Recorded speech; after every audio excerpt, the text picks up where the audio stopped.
कांताराज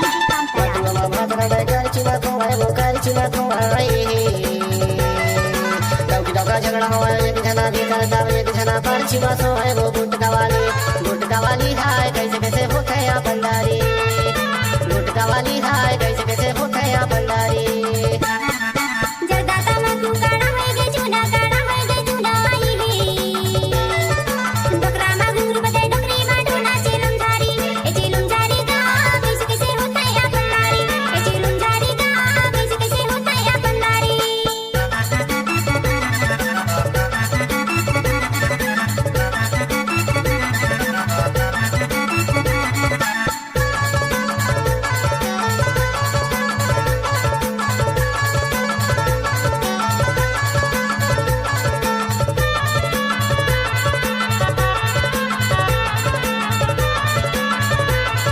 DJ कांताराज Marco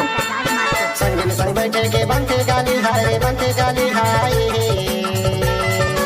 एकर कारण भी तो गंजा काली हाय गुटका वाली हाय कैसे कैसे होते हैं बंदारी गुटका वाली हाय कैसे कैसे होते हैं बंदारी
डीजे कांताराज इलाका राजेंद्र ग्राम अमल्ला दिसता ये खड़कायट के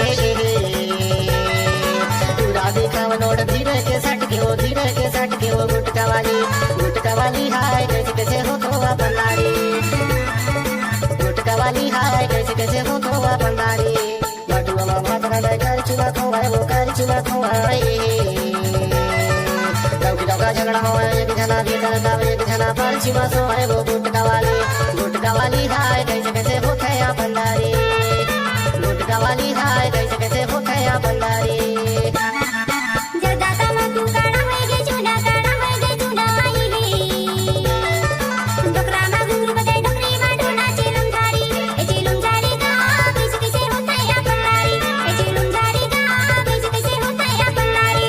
गुटका वाली हाय कैसे कैसे हो तो बंदारी